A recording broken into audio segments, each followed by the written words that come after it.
Good afternoon, class 5. Which chapter is going on? Uncle Ken at the wicket. And yesterday we have done up to this stanza. Ki luckily there was a blazer and a pair of white flannels in his suitcase. कि भाग्यवश उसके पास क्या था, blazer था और एक trouser का pair था जो कि एक सॉफ्ट वुलन स्टफ से बना हुआ था. Now we will start further. Okay. The Gomti team won the toss. Means match start हो गया. गोमती टीम ने टॉस जीता एंड डिसाइडेड टू बैट, और उन्होंने बैटिंग करने का डिसाइड किया. Uncle Ken was expected to go in at number 3. Uncle Ken को कौन से नंबर पे जाना था? 3 नंबर पे. ब्रूस हेलम्स नॉर्मल पोजीशन, जो वो इंग्लिश फेमस क्रिकेटर था, उसकी नॉर्मल पोजीशन यही थी कि वो मतलब मोस्ट ऑफ में 3rd नंबर पे जाता था. He soon found himself walking to the wicket. जल्दी ही उसने क्या पाया कि अपने आप को मतलब बैटिंग के लिए पाया. वंडरिंग हैरानी, वंडरिंग अब वो मतलब बहुत ही सोच रहा है. Why on earth no one had as yet invented a more comfortable pair of pads. मतलब जो हम अपने नी की सिक्योरिटी के लिए पैड्स लगाते हैं, वो उनके बारे में सोच रहा है कि कोई भी धरती पर एक ऐसा भी मतलब इंसान नहीं था जिसने कंफर्टेबल खोज की होती. इनकी कंफर्टेबल होते ये काश मुझे, क्योंकि वो यूज टू नहीं थे उसके. तो उनको जब उन्होंने फर्स्ट टाइम पहने तो उनके मन में इस तरह की बातें आ रही थी.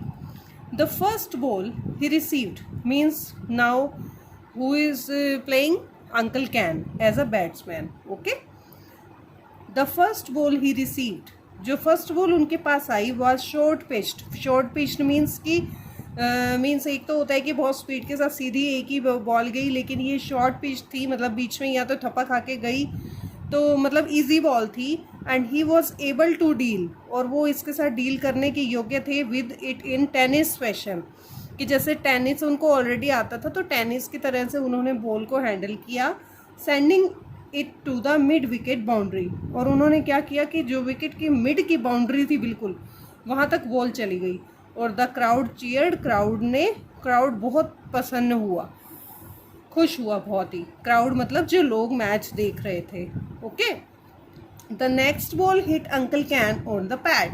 अब जो नेक्स्ट बॉल थी वो अंकल कैन के पैड पे हिट हुई. He was right in front of his wicket. अब वो अपनी बिल्कुल विकेट के फ्रंट में ही खड़ा हुआ था, right. And should have been given out leg before wicket, और उसने क्या किया कि उसको निकाल लेनी चाहिए थी अपनी लेग जो है विकेट से पहले बाहर.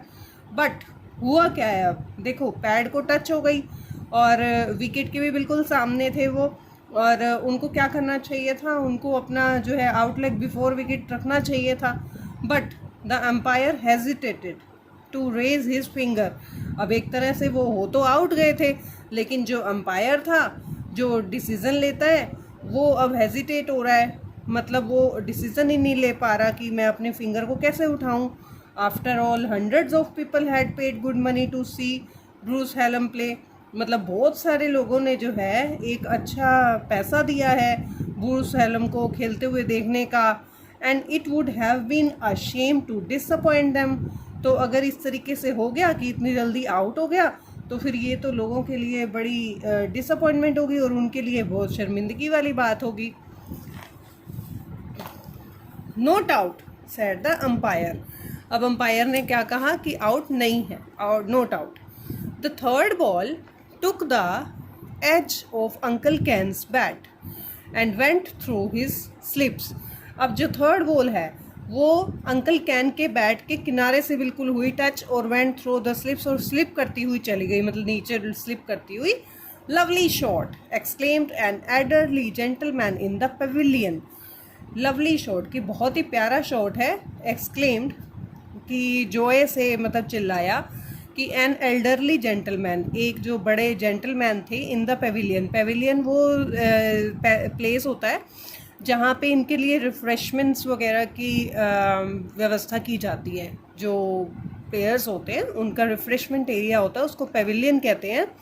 और पेविलियन के पे खड़ा हुआ एक जेंटलमैन, उसने कहा lovely shot, a classic shot said another, मतलब एक बहुत ही क्लासिक शॉट था, दूसरे ने प्रेज करते हुए कहा। The ball reach the boundary, अब बॉल जो है बाउंड्री पे पहुंच गई, and uncle Ken had another 4 runs to his name, अब अंकल कैन के नाम पे 4 रन और आ गए। देन इट वॉज ओवर, अब जो वो ओवर होता है जैसे 6 बॉल्स का, तो उनका ओवर हो गया था। And the other batsman had to face the bowling, अब जो दूसरा बैट्समैन था उसको बॉलिंग फेस करनी थी। He took a run off the first ball, अब उसने क्या किया, रन ऑफ किया, मतलब उसने बॉल को इस तरह से उछाला कि वो एक भाग के रन ले सकता था। And called for a second run, अब वो सेकेंड रन के लिए भी बुला रहा है। Uncle can thought 1 run was more than enough, कि अंकल कैन, अब जो इस क्रिकेट से बिलोंग ही नहीं करते, उनको लग रहा था कि भाग के एक ले लिया बहुत है 1 रन, तो why go running up and down the wicket like a madman, कि एक पागल बंदे की तरह, व्यक्ति की तरह क्यों विकेट के इधर उधर भागना, मतलब अप एंड डाउन। हाउएवर, जो भी हो, when the batsman started running, अब जब दूसरे ने भागना शुरू कर दिया, he could not refuse to run, तो वो भी मना नहीं कर सके। And he was halfway, अभी वो आधे ही रास्ते में थे डाउन द पिच पे जाने के, when a fielder hit the wicket, fielder ने हिट कर दिया विकेट पे बॉल को।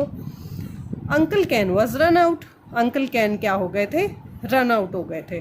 There could be no doubt about it this time, कि पहले तो फिर भी उनका चल गया कि अंपायर ने कर दिया, लेकिन इस टाइम पे तो कोई डाउट ही नहीं था, सीधी तरह से ही मतलब वो हो गए run out. He return to the pavilion, वापस लौट गए pavilion, to the sympathetic applause of the crowd, मतलब जो क्राउड है वो खुश था उनसे, एक सिंपैथाइज वे में अप्लॉज, मतलब ग्रैंड क्लैप हुई उनके लिए। नॉट हिज फॉल्ट, उनका फॉल्ट नहीं है, सेड द एल्डरली जेंटलमैन, जो एक बड़ा जेंटलमैन था, उन्होंने कहा कि उनका तो फॉल्ट ही नहीं है। The other batsman should not have tried to take 2 runs, जो दूसरा बैट्समैन खेल रहा था उसको नहीं ट्राई करना चाहिए था 2 रन लेने का। There was not a run there, मतलब उस टाइम पे वहाँ पे रन था ही नहीं। Uncle can enjoy a hearty tiffin, मतलब जैसे प्ले करते करते वो नून टाइम हो गया था, तो उन्होंने अब एक टिफ़िन लिया। हार्टी टिफ़िन मीन्स कि बहुत ही डिलीशियस फूड था, जिसमें एक इम्प्रेसिव फूड था। And then feeling that he had done enough running around in the sun, अब वो ये सोच रहा है, महसूस कर रहा है कि उसने एक इनफ रनिंग की है सन में। ही लेफ्ट द स्टेडियम, उन्होंने स्टेडियम छोड़ा। एंड टुक अ टोंगा, उन्होंने एक टोंगा लिया। To Aunt Emily's house in cantonment, अब वो कहाँ जाना चाहता है, आंट एमिली के घर जाना चाहता है। Cantonment means temporary living quarters built by the army for soldiers, अब वो जो आंट एमिली है वो कहाँ रहती है, आर्मी के क्वार्टर्स में रहती है, तो वहाँ पे अंकल कैन जो है चले जाते हैं टोंगा लेके। He was just in time for the second lunch taken at 1 o'clock, अब जो है एक सेकेंड लंच लेने का टाइम आ गया था with Aunt Emily's family. And it was presumed at the stadium that Bruce Hallam had left early to catch the train to Allahabad, where he was expected to play in another charity match. Means कि अब वो aunt Emily की family के साथ जो है lunch ले रहा है सेकंड, और फिर ऐसा प्रिज्यूम किया गया, मतलब वहाँ पे ऐसा सोचा गया एट द स्टेडियम में कि जो ब्रूस हैलम है वो वहाँ से निकल गए, लेकिन अब क्राउड क्या सोचता है उनके लिए, had left early to catch the train to Allahabad, कि इलाहाबाद जाने के लिए उनको ट्रेन छोड़नी पड़ी, ट्रेन के लिए निकलना पड़ा। where he was expected to play in another charity match, कि इलाहाबाद में भी उनको एक और चैरिटी मैच के लिए खेलना था। जैसे ब्रूस एलम वहाँ से निकल गए तो उसके क्राउड ने ये सोचा कि उनको जल्दी इसलिए निकलना पड़ा कि अब उन्होंने आगे इलाहाबाद की ट्रेन लेनी थी, क्योंकि उन्होंने इलाहाबाद में भी एक चैरिटी मैच के लिए खेलना था। Aunt Emily's forceful women fed uncle Ken for a week, मतलब उसका मन नहीं था फोर्सफुली, बस एक फोर्स था कि उसको करना ही पड़ा था कि उसने अंकल कैन को एक वीक तक तो अच्छे से रखा। And then put him to work looking after the small boys of her school. अब उन्होंने देखा कि ये तो यहाँ पे लॉन्ग टाइम तक स्टे करने वाले हैं, तो उन्होंने क्या किया, उनकी ड्यूटी लगा दी कि you have to look after the small boys of her school, कि तुमने जो है मेरे स्कूल के छोटे लड़कों की देखभाल करनी है। It was several months before he was able to save up enough money to buy a ticket. मतलब कई महीने लग गए उसको कि इससे पहले कि वो सेव करता जाने के लिए enough money to buy a ticket, एक टिकट खरीदने के लिए, और रिटर्न टू ग्रैनीज प्लेस। अब उसको ग्रैनी के प्लेस वापस जाना है, तो अब वो टिकट को खरीदने के लिए इनफ मनी जो है सेव करने के योग्य था। But he had the satisfaction, अब उसके मन में एक सेटिस्फैक्शन थी ऑफ नोइंग, ये जानकर, that he had help the great Bruce Hallam to add 8 runs to his grand total. मतलब उसके मन में ये सेटिस्फैक्शन थी कि he doesn't know about cricket anything, but in spite of all the things he had help the great Bruce Hallam, जो कि नहीं आ पाया था असली एक जो क्रिकेटर था, वो जो स्टमक अपसेट था वो नहीं आ पाया था, तो वो सोच रहे कि मैंने उसकी हेल्प की है, कि मैंने उसके ग्रैंड टोटल में जो है 8 रन ऐड किए। The score book of the Gomti cricketing association has recorded this feet for all time. अब गोमती क्रिकेटिंग एसोसिएशन जो लखनऊ की क्रिकेट ऑर्गेनाइजर्स की टीम थी, उनकी रिकॉर्ड हो गया उनके रिकॉर्ड्स में हमेशा के लिए कि बी हैलम रन आउट 8, कि जो ब्रूस हैलम थे वो 8 पर रन आउट हो गए थे। The Gomti team lost that match, Gomti team ने वो मैच जो है हार गई थी। But as uncle Ken would readily admit, where would we be without losers, कि अंकल कैन जो है वो अब रेडी हो गए इस चीज़ को एडमिट करने के लिए कि where would we be without losers, कि हम कहाँ होते अगर हमने लूज़ किया होता, तो विदाउट लूजर्स, कि अगर हम लूजर्स ही ना हो कभी भी गेम में, तो गेम कैसी। तो this chapter is written by Ruskin Bond. Ruskin Bond is a famous author of British descent, British के ज़माने के ऑथर थे। उन्होंने जो है वो मसूरी इंडिया में रहते हुए ये चैप्टर जो है राइट किया था, and this is really very interesting chapter. And the what we have learn from this chapter कि please don't play prank with anybody. Sometime it is helpful, but sometime it's get pain to another.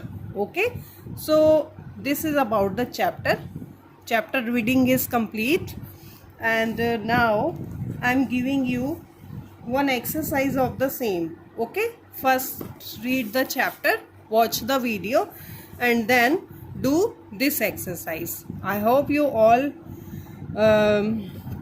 are enjoying with my lecture. And now for today that's all. We will meet in the next lecture. Till then, take care. Goodbye.